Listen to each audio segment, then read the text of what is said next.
Olá, muito bom dia a você que me ouve nesse café da manhã com palavra. Nessa manhã, eu gostaria de meditar sobre uma pergunta na Bíblia que muitos fazem. Jesus realmente ressuscitou? Jesus realmente vive? Eu teve uma época que conhecia Jesus, conhecia o Evangelho, conhecia a palavra, mas havia dúvidas no meu coração.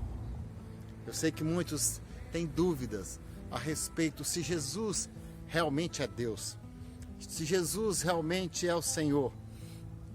E a Bíblia é um livro maravilhoso, ela nos conta a história de homens naturais e conta os seus defeitos e conta os seus valores, as suas vitórias, mas conta as suas derrotas.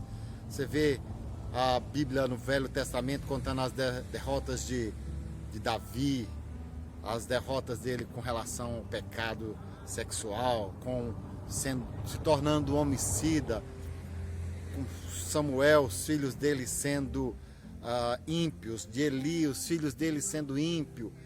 Grandes homens que mudaram a história de Israel antigo e nem por isso deixaram de deixar marcas ruins, como seres humanos normais.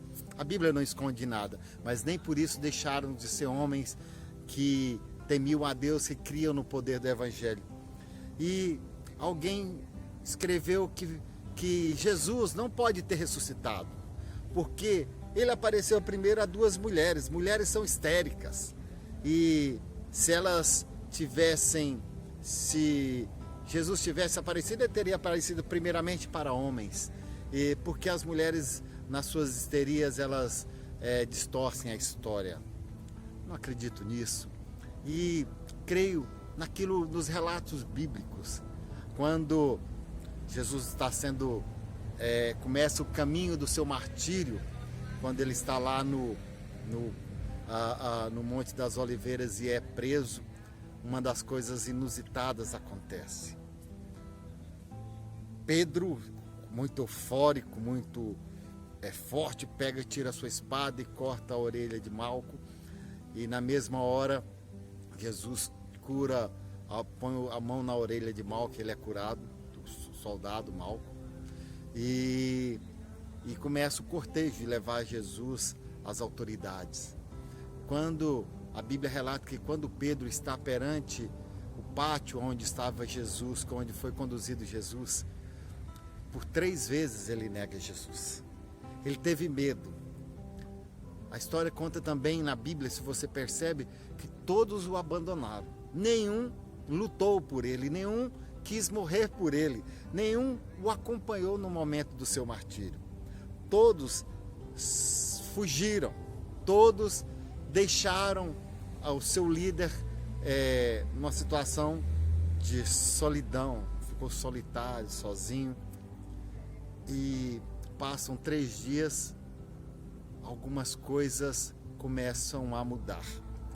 Pedro é aquele que o nega com medo da morte. A história da igreja conta, você vai ver os livros da igreja primitiva contando, alguns autores do século I contando que Pedro morreu de cabeça para baixo. Quando foi crucificado, pediu para ser crucificado de cabeça para baixo, porque não se achava digno de morrer como seu Senhor. Os outros apóstolos todos morreram, ou pela cruz, ou por enforcamento, ou as suas cabeças foram decepadas. Uma morte cruel foram feitas porque eles eram discípulos de Cristo. E aí eles deram a morte, deram a sua vida para morrer por um morto. Enquanto ele estava vivo, eles não acreditaram nele e fugiram.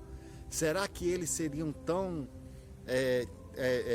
tinham visto um fantasma para acreditarem? Eles encontraram a Jesus.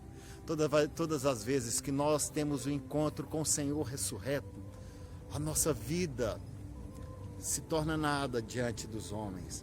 A nossa vida nessa terra se torna apenas uma jornada para servi-lo, para segui-lo, para honrá-lo, porque tudo aquilo que for necessário para falar dele, para expressá-lo, inclusive entregando a nossa vida para ser, honrar o nome dele, aquele que teve o encontro com ele faz. Jesus ressuscitou. A história conta que essa ressurreição dele trouxe milhares de pessoas à esperança. Se você não tem esperança de uma vida por vir, ele muda a nossa vida já hoje, no natural hoje, mas ele nos dá uma certeza de um porvir glorioso, porvir com ele. E quando nós encontramos com ele, temos uma experiência com ele, nós sabemos que nada aqui é tão glorioso, nada aqui é tão bom, maravilhoso como a sua pessoa. Quero desafiar você a encontrar com esse Deus ressurreto, Jesus ressurreto, que mudou a história da vida de muitos e quer mudar a sua. Ele quer ter um encontro com ele. Veja o Deus ressurreto, aquele que 12 pessoas o abandonaram, um o traiu e 11 o abandonaram no momento do seu martírio. 3 dias depois, eles estavam proclamando com toda a ousadia, sem medo da morte, sem medo da punição, sem medo de cadeias, sem medo de nenhuma reputação. Eles deram tudo de si, a sua própria vida em prol disso. Que você possa ter um encontro com esse Deus ressurreto e a sua vida será transformada, a sua vida será mudada. Que Deus te abençoe. Você é abençoado para abençoar.